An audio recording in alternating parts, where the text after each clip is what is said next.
Buenos días. A nombre de la Comisión Estatal de los Derechos Humanos, les doy la bienvenida a nuestra habitual plática de los lunes.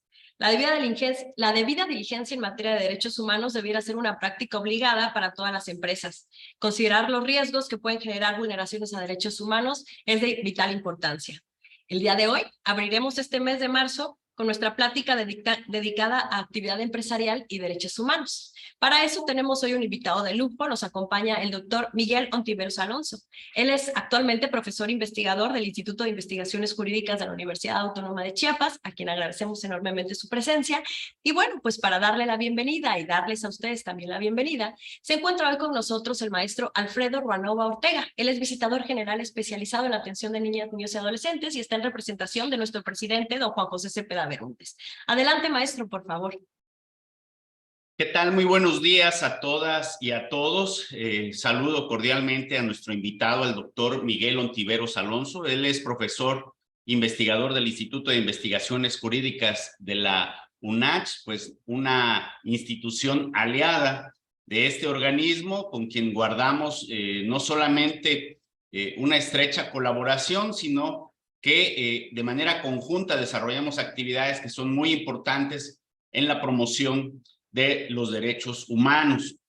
Sin duda, el tema que nos convoca el día de hoy, pues es interesante, no es una terminología, digamos, a la que estemos habituados, por eso cuando se habla de este compliance, ¿no? Pues llama la atención y estaremos pues muy atentos. Doctor, quiero que usted sepa que durante la gestión del licenciado Juan José Cepeda Bermúdez, presidente de este organismo protector de derechos humanos, implementó este tipo de pláticas con las cuales iniciamos la semana. Qué mejor manera de hacerlo que escuchando a expertos en materia de derechos humanos que nos vienen a compartir y a refrescar en conocimiento y experiencia en temas que son de interés general. Entonces, estamos, digamos que, dando secuencia a esta iniciativa que tuvo el presidente desde el inicio de su gestión y que se consolida cada día más con temas tan diversos e interesantes como el que usted nos va a plantear. Sea bienvenido y lo dejo, y dejo pues el micrófono aquí a nuestra anfitriona. Muchas gracias, doctor. Gracias a ti. Buenos días. Muchas gracias, maestro, por la bienvenida. Y bueno, pues ya para no seguir hablando, voy a nada más a permitirme leer brevemente la semblanza del doctor Miguel y ya dejaría de lleno la plática. El doctor Miguel Ontiveros Alonso es licenciado en Derecho por la UNAM y doctor en Derecho Penal y Derechos Humanos por la Universidad de Salamanca, España. Realizó estudios de Derecho Penal y Política Criminal en la Universidad de München, en Alemania. Es autor de diversas obras en materia de ciencias penales y traductor del alemán y del inglés en una docena de artículos vinculados al sistema de justicia penal. Ha sido consultor de UNICEF, de la ONU y del Gobierno de Honduras en materia de reforma penal, así como investigador y director de investigación en el Instituto Nacional de Ciencias Penales. Fue director general y coordinador general del Instituto de Formación Profesional de la Procuraduría General de Justicia del Distrito Federal y se desempeñó como secretario general académico del INACIPE y como subprocurador de Derechos Humanos, Atención a Víctimas y Servicios a la Comunidad de la Procuraduría General de la República. Es miembro de la Academia Mexicana de Ciencias Penales. Actualmente, pues es profesor investigador de la Universidad Autónoma de Chiapas, donde desarrolla la investigación titulada La responsabilidad penal de las personas jurídicas en México y está hoy con nosotros para dar esta plática denominada Compliance y Derechos Humanos. Adelante, doctor, y muchas gracias. Muchas gracias. Muy buenos días a todas y a todos. Quiero, antes que nada, agradecer a la Comisión Estatal de Derechos Humanos del Estado de Chiapas, especialmente a su presidente, pero también al señor visitador que nos acompaña aquí el día de hoy, don Alfredo Ruanova, la amabilidad que tienen de permitirme regresar a esta casa, que siento que es mía también, para los efectos de dialogar en materia de derechos humanos. Y saludo especialmente a Mariana Piña, a Maricruz, que amablemente me han apoyado para poder estar aquí nuevamente. Un reconocimiento al trabajo que ellas realizan al interior de la comisión. Y además, tengo el privilegio de que me acompañe el día de hoy el visitador encargado, nada menos, pero nada más que de la protección de los derechos humanos de niñas y niños, uno de los rubros más delicados en materia de discriminación y de violencia a escala de la victimización, y que va a formar parte también del pequeño andamiaje que voy a exponerles el día de hoy en materia de compliance y derechos humanos. A nombre del señor director del Instituto de Investigaciones Jurídicas de la Universidad Autónoma de Chiapas, mi casa académica, don Omar David Jiménez Ojeda, les saludo cordialmente y por supuesto les invito a que al final de esta breve participación que tendré el día de hoy puedan formular las críticas, las observaciones, los comentarios que ustedes quieran en materia de compliance y derechos humanos, y si son de derecho penal también, porque esa es mi expertise en el ámbito académico. Pues bien, voy a señalar 3 rubros muy básicos, atendiendo a que seguramente ustedes ya han trabajado el tema de compliance, el tema del cumplimiento normativo en el marco de las personas físicas o personas humanas, pero también de las personas jurídicas, las organizaciones, y además atendiendo a que la propia Comisión Estatal de Derechos Humanos de Chiapas ha implementado lo que a mí me parece una iniciativa de vanguardia en el estado de Chiapas, consistente en invitar a empresas, a organizaciones, que pueden ser privadas, pero también pueden ser públicas, para los efectos de regir, de orientar su quehacer diario en materia de derechos humanos.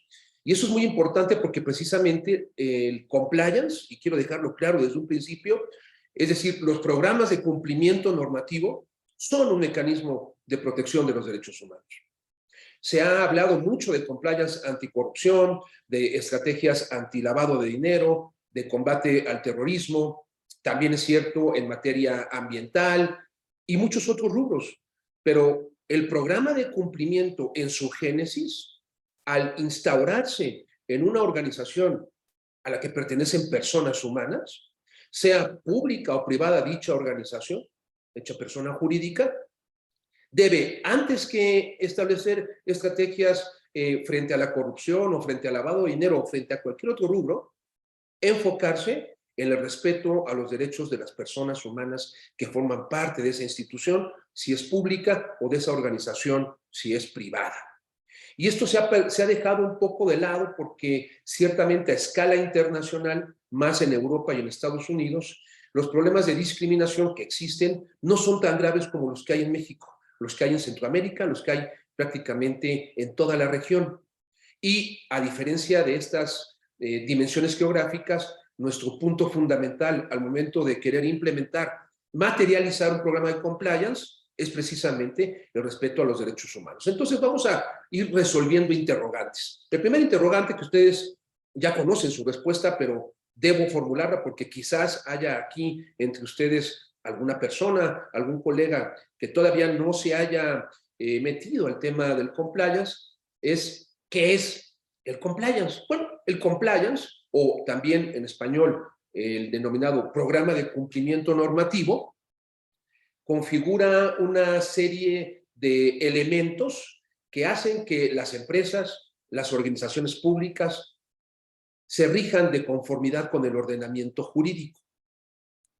Estos programas de compliance tienen diversos elementos, sin los cuales no podemos hablar que existe al interior de una empresa o una organización un programa de compliance. ¿Cuáles son esos elementos? Bueno, todo programa de cumplimiento comienza con un diagnóstico de riesgos.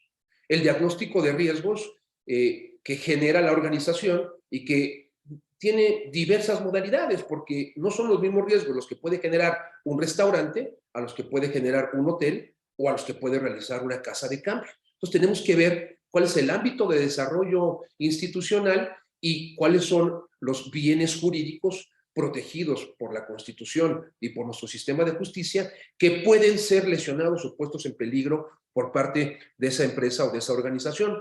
Pues bien, en ese diagnóstico, por tratarse de instituciones que están conformadas por personas humanas, el primer rubro que debe ser abordado es el del respeto a los derechos de las personas que forman parte de la empresa.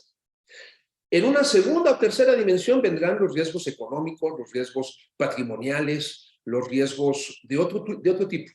Pero los fundamentales, los primeros son qué riesgos generamos en la empresa, independientemente del perfil que ésta tenga, frente a los derechos humanos de las personas que elaboran al interior, pero también quienes se acercan a la empresa o a la institución para un servicio.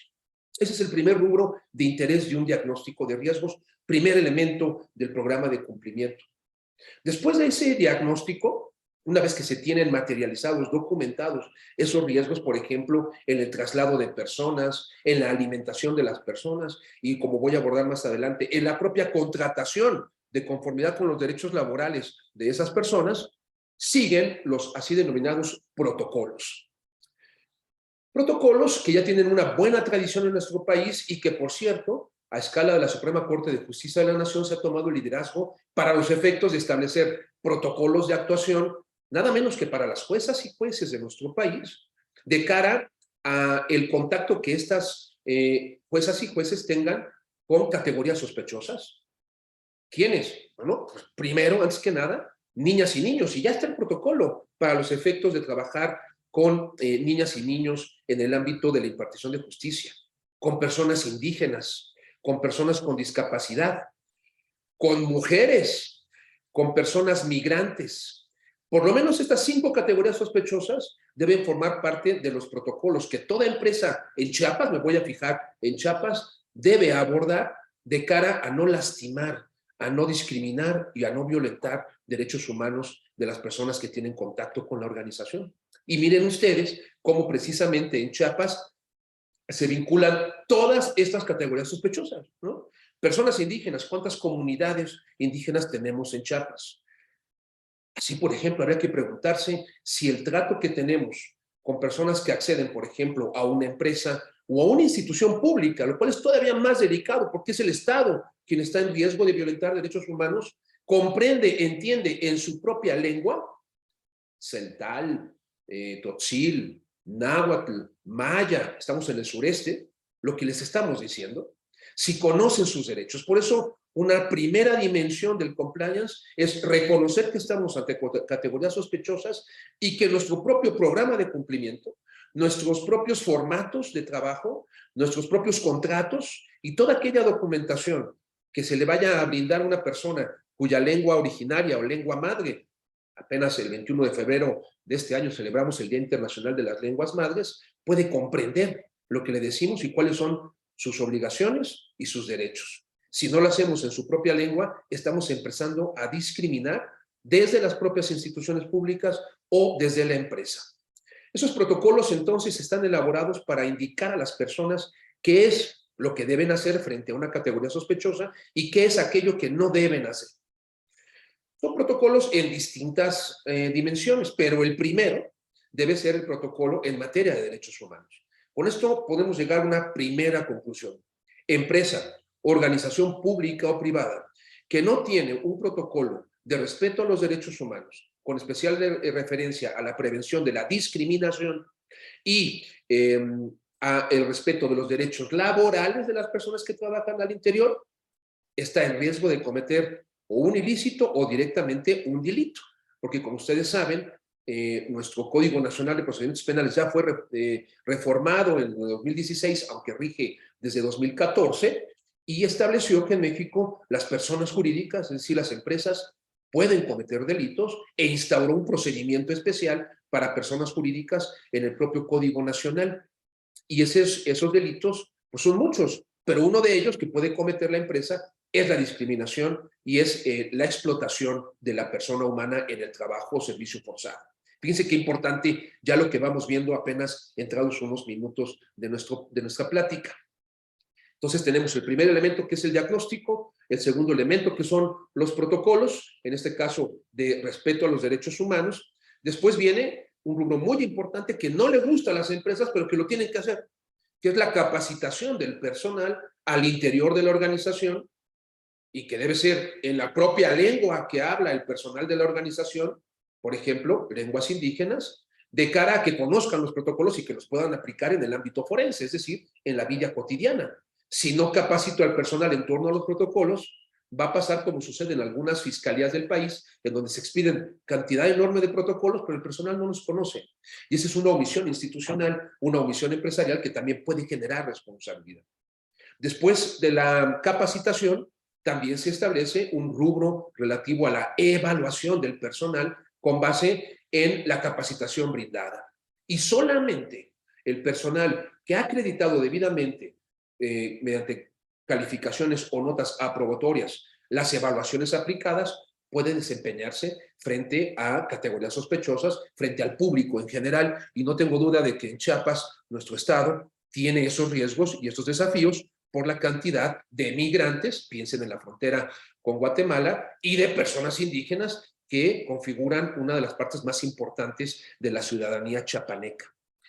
Entonces decimos diagnóstico, protocolos, capacitación, evaluación y, muy importante, un canal de denuncias público que debe ser accesible por diversas vías, en la página web o por papel, porque pocas personas en realidad de comunidades indígenas tienen acceso a internet y a una computadora, a un teléfono para poder escribir una denuncia. Puede ser también en papel, pueden recibirse fotografías que permitan evidenciar que una empresa, por ejemplo, como sucedió con personas indígenas oaxaqueñas, estaban siendo explotadas en trabajos similares a la esclavitud en Baja California, ¿no? Y estas personas me parece que hablaban zapoteco y no podían expresarse, ni siquiera tener acceso a líneas de internet ni nada parecido. Entonces debemos dar también la posibilidad de que simplemente por escrito o de forma hablada, vía telefónica, se puedan denunciar al interior de las organizaciones actos de violencia, actos de discriminación y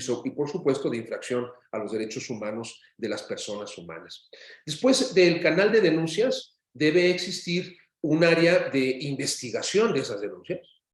Entonces, no basta simplemente con tener un protocolo. Debemos aplicarlo, debemos capacitar, debemos evaluar, debemos permitir que se denuncie a las personas vía un canal como el que he señalado, pero también que se investigue a través de una unidad de compliance al interior de la empresa qué es lo que está pasando, si efectivamente, por ejemplo, como es tradición en nuestro país, se realizan casos de acoso laboral o acoso sexual que afecta claramente la dignidad de las personas humanas, sean mujeres u hombres, y entonces permitirle a la víctima que pueda tener un proceso al interior de la empresa digno, respetuoso, privado, para que se investigue, por ejemplo, al superior jerárquico que solicita esos servicios sexuales, por ejemplo, para permitir el acceso a un derecho vacacional a la denunciante, y que haya una respuesta institucional a través del siguiente elemento de compliance, que es un proceso muy cercano al que se contempla en la Ley General de Responsabilidades Administrativas, para los efectos de gestionar esa denuncia y, si es necesario, como seguramente lo será en el caso de un abuso sexual o un intento de violación sexual sobre una víctima, transitar hacia el Ministerio Público y que sea la autoridad ministerial, conjuntamente con servicios periciales y policía de investigación, quienes se encarguen de eso que pudimos conocer por tener al interior de nuestra empresa un programa de compliance. Después de estos elementos que he señalado, ya voy en el octavo, viene la instauración de un mecanismo de sanción a las personas al interior de la organización, pero también de premiación. O sea, el compliance no es solamente castigo, el compliance es prevención y es reconocimiento hacia las personas humanas que integran la organización por haber aplicado debidamente durante un tiempo determinado el programa de compliance. Entonces, ese canal de denuncias al que me referí yo anteriormente debe servir también para reconocer por personas al interior y también por personas que no forman parte de la organización la actuación respetuosa, digna, que una servidora pública, por ejemplo, tiene con una persona que busca acceso a la justicia, como también una persona que trabaja en una empresa y que recoge, por ejemplo, la cosecha de café en el campo y que se le respetan debidamente sus derechos humanos a través, por ejemplo, de la debida contratación y del reconocimiento de sus derechos laborales. Todo esto termina, y con esto concluyo este segundo interrogante de cuáles son los elementos del compliance, con una actualización permanente del programa. No por tenerlo podemos confiarnos. Al día siguiente en que se ha implementado el programa de cumplimiento al interior de la organización, comienza su desactualización. De ahí que debemos hacer una revisión permanente a través de experiencias que vayan surgiendo de las propias denuncias, de las capacitaciones, de las evaluaciones, e irnos enfocando en los rubros más delicados. Esos son los 10 elementos básicos de un programa de compliance. Hay una norma mexicana de compliance que es la ISO 19600, que se emitió a escala internacional por la International Organization of Standardization, que fue publicado, fíjense, esa traducción en el 2017, hace 6 años, fue publicada en el Diario Oficial, y que incluso ya fue superada por una nueva ISO, la 37301, y que también se expide en español, además de inglés y francés. Quienes estén interesadas o interesados en indagar en ello, pues basta con descargarlo del Diario Oficial de la Federación, ahí está. Y esa 19600 que ya fue superada y que hago referencia a la nueva, que es la 37301, resuelve el siguiente interrogante. ¿A quién aplica el programa de compliance? Es decir, ¿quiénes pueden instaurar un programa de cumplimiento? Bueno, es un programa de cumplimiento configurado por estos 10 elementos, lo puede aplicar cualquier persona, incluso en lo particular, una abogada, un abogado, un contador, una contadora, para los efectos, por ejemplo, de gestionar bien los recursos tributarios, el pago de impuestos, la responsabilidad social. Pero básicamente la división y en la cual me voy a enfocar aquí es entre personas físicas y personas jurídicas. Y toda vez que la Comisión Estatal de Derechos Humanos del Estado de Chiapas ha tomado la decisión de orientar a través del programa implementado al interior de la Comisión a las empresas, es decir, a las personas jurídicas, para que respeten los derechos humanos, me voy a enfocar entonces, en este caso, a el compliance que aplica a las organizaciones. Y dentro de estas hay dos modalidades de organizaciones. Una, la privada, es decir, la empresa particular, ¿no? El restaurante, el hotel, la fábrica, la vulcanizadora, la empresa de autos, la fábrica de enseres domésticos, que tiene trabajadoras y trabajadores. Y la segunda serían las organizaciones del Estado. Porque la comisión se enfocó en las empresas, me voy a enfocar yo también en estas, pero solamente quiero hacer una anotación. Todo lo que voy a decir al respecto aplica también a las instituciones del Estado, porque la Secretaría de Seguridad, la Fiscalía, la Universidad, la Comisión Estatal de Derechos Humanos, la Secretaría del Ambiente, trabajan con categorías sospechosas. De tal manera que estas debieran ser las primeras, por ser instituciones estatales, que implementen estos 10 elementos del compliance. Que, por cierto, su obligación para tales efectos se desprende de la Ley General de Responsabilidades Administrativas, aunque esta se enfoca ciertamente en la prevención de la corrupción, pero al trabajar con personas humanas necesariamente tiene que implementar esquemas de salvaguarda de los derechos humanos de su propio personal. Pero ahora me voy a enfocar en las personas jurídicas. Las personas jurídicas particulares tienen 2 grandes ámbitos de riesgo en materia de derechos humanos.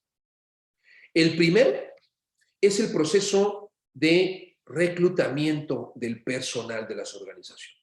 Donde más violación a los derechos humanos se ha detectado en Estados Unidos, porque estos análisis derivan de las gráficas y de las estadísticas que emite el DOJ, es decir, el Department of Justice americano, que lleva décadas investigando y procesando a personas jurídicas por múltiples delitos, han detectado que en donde mayormente se violentan los derechos humanos del personal es en la etapa de reclutamiento, con especial referencia a la discriminación de personas con discapacidad o de mujeres o de personas migrantes. Y miren que Estados Unidos está construido por migrantes, ¿no? El segundo factor es en el de la capacitación, que en ocasiones se brinda solamente a un grupo reducido sobre quien se tienen ciertas preferencias, discriminando también por omisión a la mayoría del personal.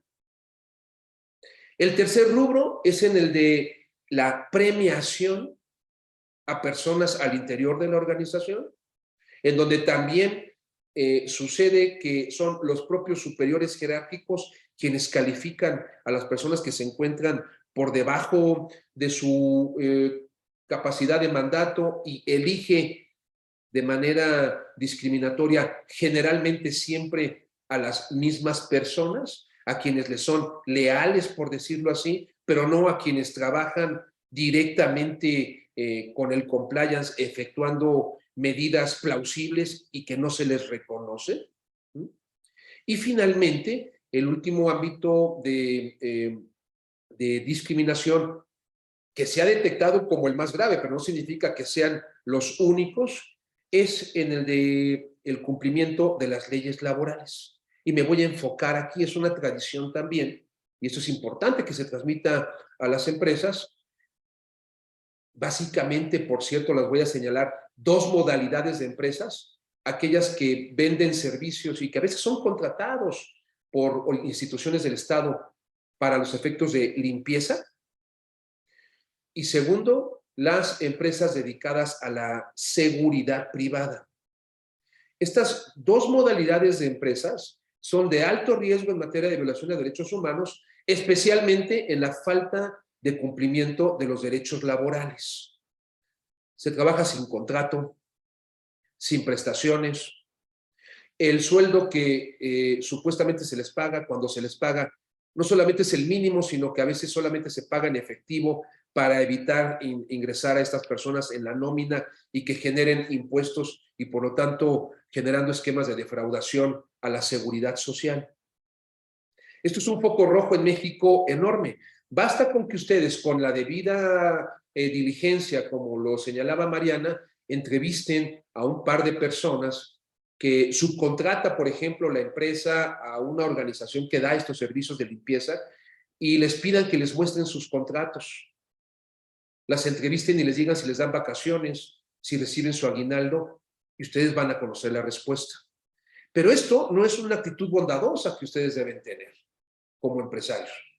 Es una obligación, porque si tú como titular de una empresa contratas los servicios de una agencia de limpieza o de una agencia de seguridad y consideras que por tratarse de outsourcing, es decir, de acciones que se realizan a través de un tercero, no me debo preocupar por el respeto a sus derechos laborales, a sus derechos humanos, es un grave error, porque tú formas parte de esa cadena, que en este caso es una cadena delictiva, que va a acabar afectando a tu empresa, que puede ser conjuntamente con la otra que supuestamente contrató, pero que nunca firmó un contrato con estas personas. Puede ser una empresa coautora de un delito, por ejemplo, de explotación en el servicio o trabajo forzado. O casi en ocasiones en materia de esclavitud o de trata de personas. Y estos son delitos que son aplicables a las empresas y tienen penas muy altas. Peor aún, si se trata de 3 empresas conjuntas que realizan esas actividades, a las organizaciones, a las personas jurídicas, les son aplicables los estándares de la Ley Federal contra la Delincuencia Organizada, porque estaremos hablando de 3 o más empresas que conjuntamente cometen un delito de discriminación o de esclavitud o de trata, o incluso ya más grave, cuando se realizan estas actividades dolosamente, de turismo sexual o de pornografía infantil. Entonces, esto es muy serio. Esto es muy serio porque puede acabar con la imposición de consecuencias jurídicas graves a las organizaciones.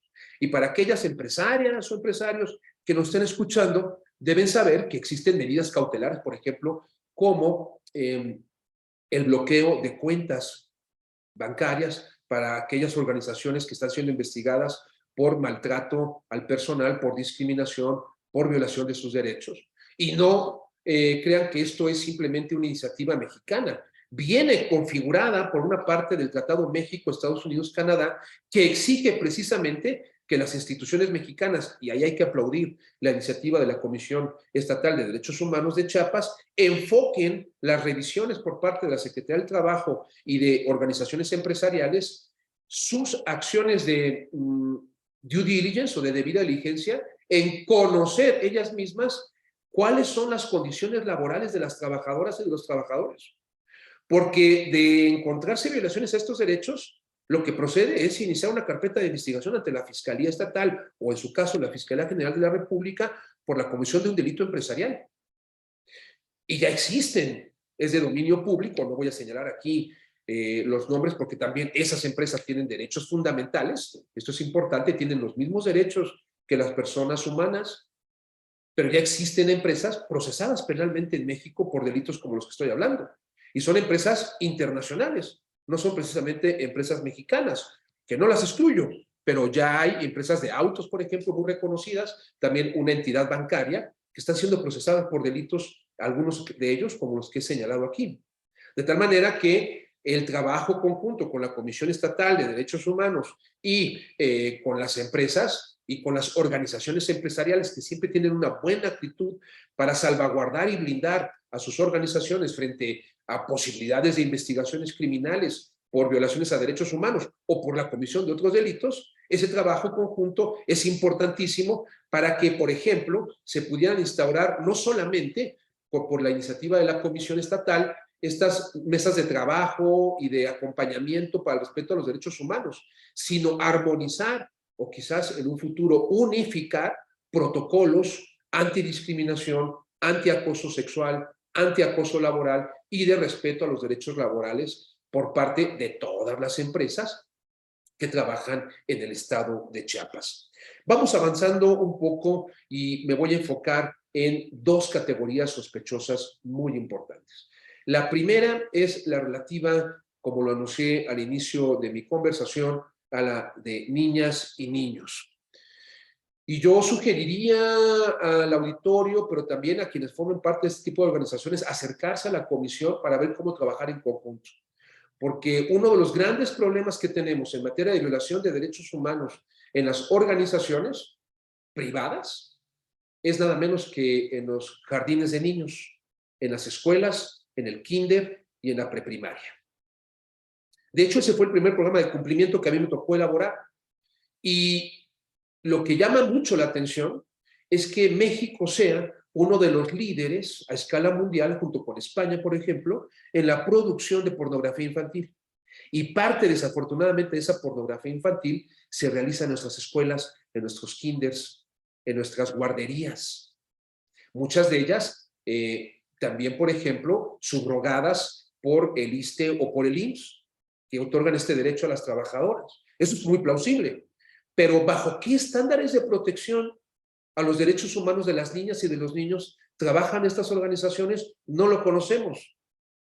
Por eso, iniciar con un protocolo derivado de un diagnóstico muy serio a través de especialistas en la Convención de los Derechos del Niño, por ejemplo, y en la Ley de Niñas, Niños y Adolescentes, que ingrese a las escuelas, comenzando por las estatales, para poner el ejemplo, y ver qué estándares de salvaguarda frente al abuso sexual infantil tienen instaurados, es muy importante.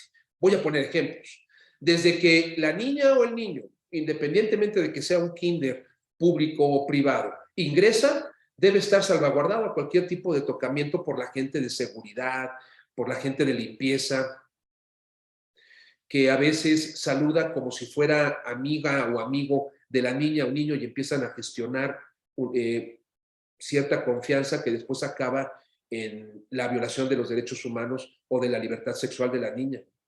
Piensen ustedes y pregunten en los kinders, en las escuelas básicas, incluidas las primarias, ¿qué medidas de cuidado tienen para cuando personal de la institución está limpiando los baños? ¿Pueden acceder las niñas y los niños? O al revés, cuando hay una niña o niño en el interior de un baño, ¿pueden acceder personas adultas a limpieza, a recoger la basura o a cualquier otra? ¿Maestras o maestros pueden acceder? Según ciertos estándares, ¿no? En países con un alto grado de democracia, debe haber una capacitación también para el personal de la organización, en el sentido de que no solamente no pueden acceder a un lugar privado, como es un baño, cuando haya niñas o niños adentro. Se tienen que esperar para cerrar y proceder con la limpieza, sino que ninguna maestra o maestro puede tocar a una niña o niño. Y esto es importante porque en ocasiones, por ayudar a la niña o niño a, por ejemplo, subirse los pantalones o amarrarse bien, la niña o niño le dice al papá, pues que la maestra le tocó o el maestro le tocó o le hizo tocamientos. Entonces, uno puede estar a favor o no en contra de esto, pero lo que sí es que debemos informarlo, debemos protocolizarlo y debemos generar estándares. Después, por ejemplo, nos hemos encontrado con casos, y estoy hablando de personas jurídicas y empresas, porque una escuela primaria, una secundaria o un kinder particular es una empresa, es una persona jurídica y por lo tanto le aplica la responsabilidad penal empresarial. Y por eso decía que en esta experiencia nos encontramos, por ejemplo, con que la habitación de la persona que cuidaba las instalaciones de noche y de día, básicamente de día, estaba abierta y daba acceso al salón de recreo, al área de recreo, un área abierta. Bueno, ¿cómo puede ser que un niño o niña pueda acceder a una habitación o a un cuarto donde se ponen elementos de limpieza sin ningún tipo de cuidado, candado, advertencia, prohibición, a través de imágenes también, porque a veces las niñas y niños por su edad no saben leer, para los efectos de que no tenga acceso a ese lugar? Eso es salvaguarda desde un principio de los derechos humanos de las niñas o niños. Entonces, la experiencia de las escuelas es muy importante. Ya señalé 2 rubros también objetivos de violación a los derechos de trabajadoras y trabajadores por parte de empresas privadas, que son aquellas que se dedican a la limpieza y que se dedican a brindar seguridad privada, que también trabajan en muchos casos, no quiero decir que todos, pero en muchos casos sí, en ámbitos de explotación laboral, delito vinculado a la trata de personas y sancionado por la Ley General en contra de la trata de personas que aplica a Chiapas y a todo el país. Y ahora, para concluir y dar pauta a las preguntas y respuestas, me voy a enfocar en el ámbito de una categoría sospechosa que es desafortunadamente donde se replica constantemente la violencia empresarial y la violencia institucional, que es el de las mujeres. Bueno, no por pura casualidad, resulta que México es de los pocos países que tienen una ley general de acceso para las mujeres a una vida libre de violencia, pero además también una ley general de víctimas enfocada básicamente en hipótesis vinculadas a victimización de mujeres, unas penas brutales en materia de feminicidio, tipos penales muy importantes en materia de prevención de la violencia contra la mujer, y además la propia Suprema Corte de Justicia de la Nación emitió su protocolo de la Suprema Corte para juzgar con perspectiva de género, porque detectó que las propias instituciones judiciales, o sea, los órganos jurisdiccionales, a través de sus sentencias, violan derechos humanos ¿de quiénes? De las niñas y de las mujeres. De ahí que también sería muy importante que después de la experiencia que ha iniciado la Comisión Estatal de Derechos Humanos orientando a empresas, se enfoque en las instituciones del Estado. Y yo empezaría por una y con esa voy a concluir para dar pauta a las preguntas y respuestas. Las prisiones. Las prisiones son un lugar en donde se puede observar el más alto grado de discriminación en contra de las mujeres. ¿Qué estamos haciendo en el Estado para evitar, por ejemplo, que al interior de las prisiones de mujeres se solicite dinero, se realicen tocamientos sobre quienes las visitan para darles acceso a las visitas a las mujeres cuando se les visita? Porque a diferencia de los hombres, las mujeres son las menos visitadas en las prisiones. ¿Qué estamos haciendo para evitar que las mujeres que se embarazan o que llegan embarazadas o que llegan siendo madres al interior de una prisión, les sea prácticamente arrebatada o arrebatado su hija o hijo a los 3 años de edad, de conformidad con la ley de ejecución, la Ley Nacional de Ejecución? ¿Es eso humano? O sea, ¿podemos permitir que les sea arrancada porque, según las autoridades, la prisión no es un lugar digno para las niñas o niños? ¿No sería más bien al revés, que a través de una política institucional implementada en el estado de Chiapas, por ejemplo, que se está caracterizando por ser un estado vanguardista en materia de respeto a los derechos humanos, gestionara la posibilidad de que en vez de que se saque al niño, se le permita a la madre salir con su hijo con una pena alternativa a la prisión? Por ejemplo, trabajo a favor de la víctima, trabajo a favor de la comunidad. Estas cuestiones no las vemos porque ellas están privadas de la libertad, pero se les ha incluso prohibido, para los efectos de no hacer manifestaciones, el derecho a la sindicación. ¿Alguien conoce un sindicato de mujeres o de hombres presos? ¿Por qué se les prohíbe el derecho a la sindicación? Para evitar que se hagan manifestaciones al interior de la ciudad y que tengan los derechos que tienen los sindicatos de mujeres y de hombres fuera de la prisión.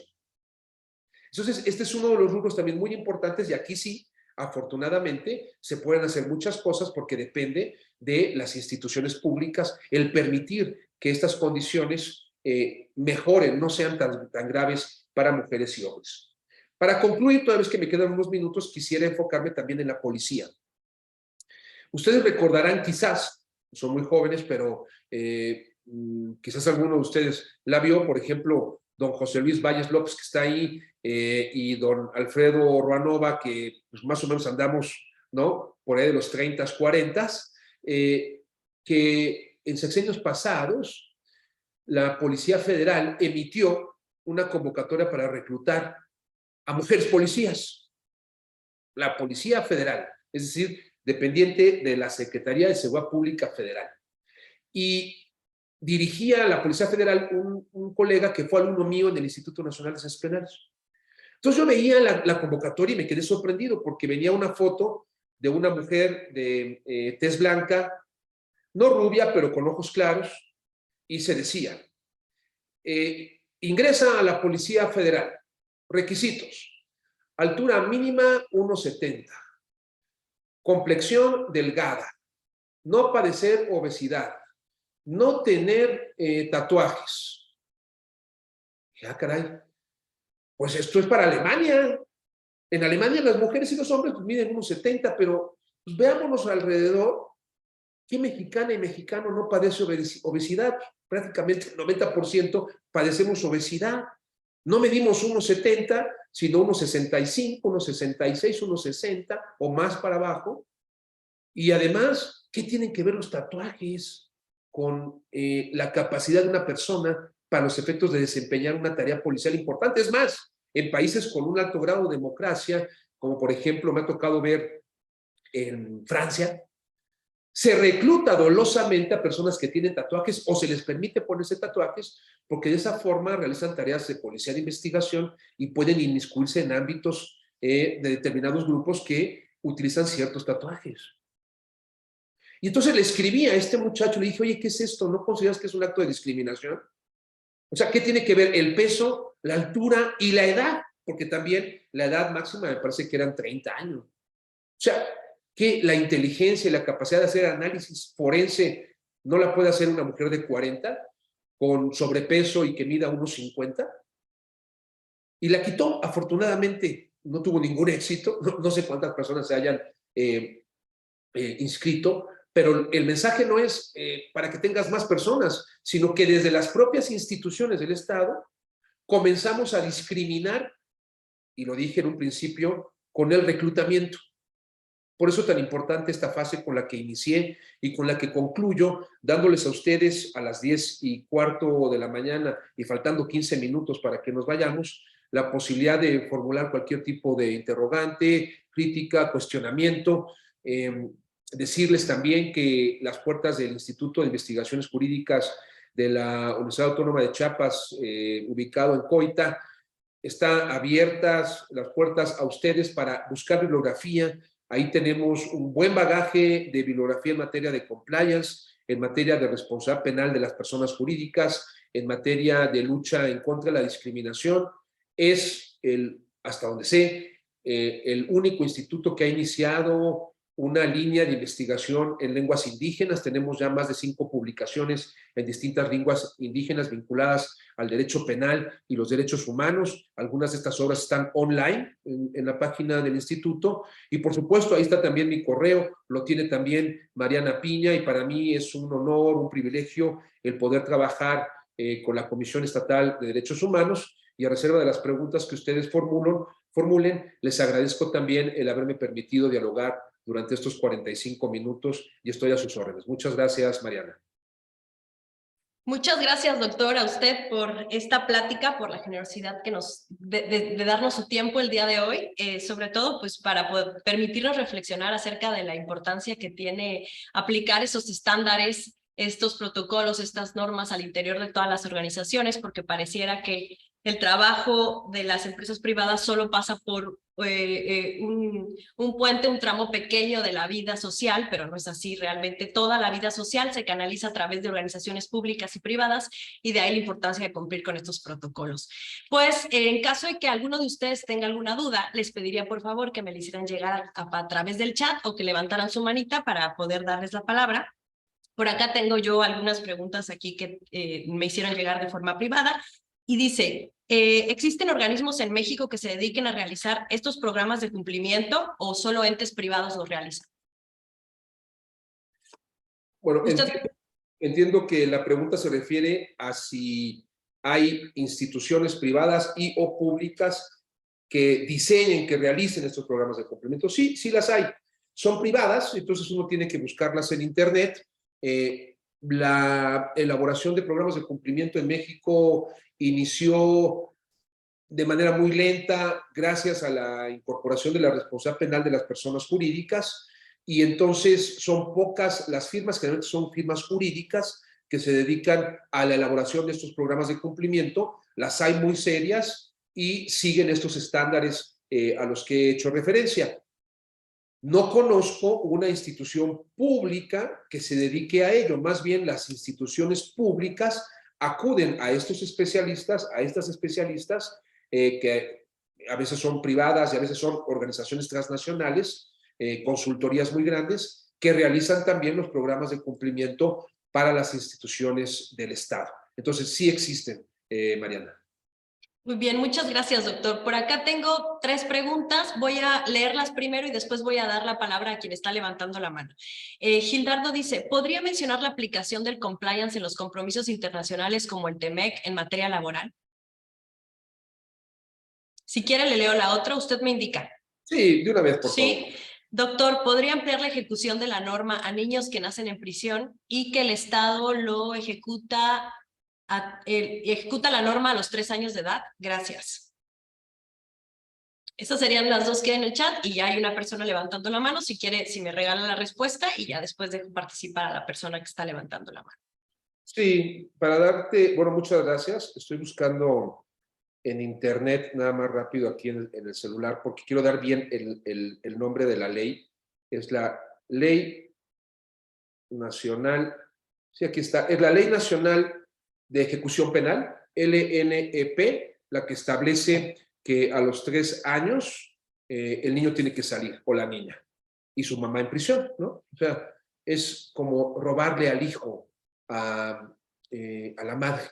Eso es lo que establece la ley. Yo hice mis observaciones a la senadora, muy comprometida ella, Angélica de la Peña, que estuvo liderando la elaboración de esta ley nacional, y por eso conozco el origen del debate, pero no se logró establecer que pudiese quedarse más años. Pero el argumento era, es que la prisión no es un lugar para él, tampoco es un lugar para ella, ¿no? Entonces, si no son delitos tan graves como el secuestro o el homicidio o la desaparición forzada, cuando generalmente incluso hay mujeres a escala nacional, más sobre todo en el estado de Guanajuato, por haber decidido sobre sí, sobre su propio cuerpo y haber interrumpido el embarazo, imagínense, esas mujeres, ¿no? Están en prisión y también por delitos patrimoniales, por despojos, por pequeños robos, y se les mantiene en prisión y se les priva de el derecho humano de mantenerse con sus hijas o hijos.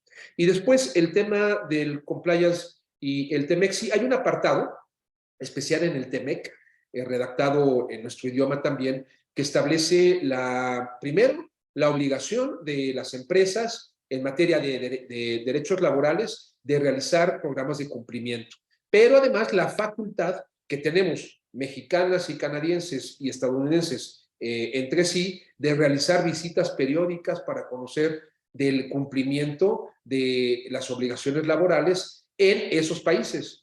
Y ese fue uno de los debates más fuertes porque México no quería ser revisado en materia de derechos laborales por agentes norteamericanos o por agentes canadienses in situ, en nuestro territorio, porque se argumentaba cuestiones de soberanía. No, la verdad es que es una simulación. No se quería aceptar porque conocemos cómo violamos los derechos laborales en México, ¿no? Y que constantemente tenemos a gente trabajando bajo esquemas de explotación, cuando no, bajo esquemas de esclavitud. Y entonces el TEMEC obliga a abrir las puertas, ¿no?, a través de este modelo para los efectos de que seamos revisados, porque uno de las quejas más importantes de los empresarios americanos es que no solamente los derechos, sino especialmente los salarios son marcadamente más bajos en México que en el ámbito de sus socios comerciales, es decir, Canadá y Estados Unidos. Y ese es un temor que yo me temo que se va a materializar cuando se realicen estas visitas y observen cómo, pues no me refiero a las grandes empresas que están, por ejemplo, en Guanajuato y en Querétaro, que son empresas norteamericanas, francesas, alemanas, por ejemplo, que fabrican turbinas, aviones, sino que vayan al sureste, que vengan a Chiapas o que transiten por Oaxaca o por Guerrero. Ahí las cosas son diferentes. A eso me refería. Muchas gracias por la pregunta, Mariana. Gracias, doctor. Tengo dos preguntas más, si me permite, por favor. Dice, doctor Ontiveros, respecto a las convocatorias públicas que realizan diversos entes en los que en alguna piden una edad como mínimo para ocupar un cargo o comisión, ¿sigue siendo una discriminación indirecta? ¿Cómo el compliance puede abonar a disuadir estas prácticas? Nos dice el licenciado Hugo Moreno. Sí, es muy buena observación. Hay que ser cuidadosos. Cuando se pide una edad mínima, bueno, la edad mínima, sí, 18 años, por ejemplo, tiene que ver con la Ley Federal del Trabajo, que establece la edad mínima a partir de la cual se puede empezar a trabajar, ¿no? Entonces, lo que no podemos hacer, ciertamente, y entiendo que en ese sentido va la pregunta, es reclutar a niñas y niños para el trabajo, ¿no? Porque eso es explotación. Eso sucedía, por ejemplo, en algunas tiendas que contrataban a niñas para embolsar el producto del supermercado y que después eran reclutadas para explotación sexual. El caso de Walmart en el pasado, y ese sí lo digo abiertamente porque yo participé en la investigación, en donde se generó un esquema para ya no contratar a niñas y niños, porque además de que trabajaban en horarios que debían estar estudiando, eran explotados sexualmente por líderes sindicales. Esto lo puedo confirmar. Hay una publicación mía con una sentencia condenatoria, perdón, con una sentencia claramente violatoria también de derechos humanos, que exoneró a este explotador sexual, reclutador de niñas y niños, con argumentos brutales a los que no voy a hacer referencia ahora. Bueno, pero el problema es cuando se ponen no edades mínimas para los efectos de iniciar, sino edades máximas, ¿no? Es decir, entre 18 y 30 años. ¿Cuál es la diferencia entre una persona de 30 años a un policía que es un experto, por ejemplo, en el uso de armas y de la inteligencia criminal, pero que se casó, como conocí un caso, se casó con una chica de Veracruz y se vino a la Ciudad de México porque ella trabajaba aquí, y acá no pudo contratarse con ninguna policía a pesar de ser un experto? ¿Saben por qué? Porque uno de los requisitos que establecía también esa convocatoria era, además de tener peso, edad máxima de 30, era no haber sido policía anteriormente. O sea, estaba mal visto ser policía, con lo cual, si ya había sido policía en el pasado, no podías entrar a la convocatoria. ¿Cómo por qué? Bueno, pues esta situación se da porque la propia Constitución Política de los Estados Unidos mexicanos manda mensajes discriminatorios hacia policías, peritos y agentes del Ministerio Público, a quienes, a pesar de pertenecer al servicio público de carrera, pueden ser expulsados de las instituciones por no acreditar el control de confianza. Y a pesar de que se decrete que fue una violación a los procedimientos y de que fue ilícita la expulsión, el despido de esta policía, de esta perito o de esta fiscal, la Constitución dice que no pueden regresar, que nunca podrán regresar a las policías del país. Eso es una discriminación desde la Constitución. De tal manera que se puede entender, pero hay que hacer análisis en específico, pormenorizados, que se pongan edades máximas. ¿Por qué? Porque la fuerza en el desempeño del trabajo requiere de ciertas capacidades de la persona. Pero lo que no se puede justificar es que se ponga un máximo de 30, de 40 o de 50 años, porque en esas edades cualquier persona, en lo general, tiene las capacidades para resolver cualquier trabajo. Hombre, después vienen otros cuestionamientos cuando uno es adulto mayor, pero se deben de dar las posibilidades, por ejemplo, para trabajar en esa institución en ámbitos en los que no se requieren de capacidades físicas determinadas, pero sí, por ejemplo, capacidades intelectuales o de experiencia, en donde las personas adultas mayores tienen mucho que aportar. Esa sería mi opinión, Mariana. Muchas gracias, doctor. Pues si me permite, cerraríamos con esta pregunta. Hay una persona que ha levantado la mano desde hace ratito. Dante, no sé si quisieras, por favor, participar. Por ahí vemos la manita levantada. Ya abrimos el micrófono. Buenos días, doctor. Buenos días. ¿Cuál sería su opinión respecto de si las personas morales tienen derechos humanos o derechos fundamentales? Me gustaría saber su opinión, doctor, por favor. Sí, gracias. Bueno, la Corte ya señaló, no es mi opinión, la comparto, pero es emitida por la Suprema Corte de Justicia de la Nación en criterio judicial, de que las personas jurídicas tienen exactamente los mismos derechos fundamentales que las personas físicas. Me refiero a la presunción de inocencia, al debido proceso, a la igualdad de armas, al juicio, a un juicio debido, pero sobre todo, digamos, considerando que las personas jurídicas están compuestas, integradas por personas jurídicas, la única diferencia que se hace en materia de derechos fundamentales, ¿no?, es la dignidad, ¿no? Y por eso hay pena de muerte a las personas jurídicas y no hay pena de muerte a las personas humanas. ¿Por qué? Porque nosotras, conservamos dignidad humana mismas que no tiene el ente colectivo como organización. De tal manera que, a diferencia de nosotros, sí existe la disolución de la persona jurídica, es decir, la muerte empresarial. Pero fuera de esa excepción, tienen los mismos derechos fundamentales que tenemos nosotros. Eso es lo que ha señalado la Suprema Corte de Justicia de la Nación y yo lo comparto. Espero haber contestado tu pregunta, Dante. Muchísimas gracias. Pues muchísimas gracias, doctor, por este día de hoy, este tiempo que nos brinda el día de hoy y nos da, como ya dije, la posibilidad de reflexionar acerca de la importancia de aplicar estos estándares en todas las organizaciones, no solo las privadas, sino también las públicas.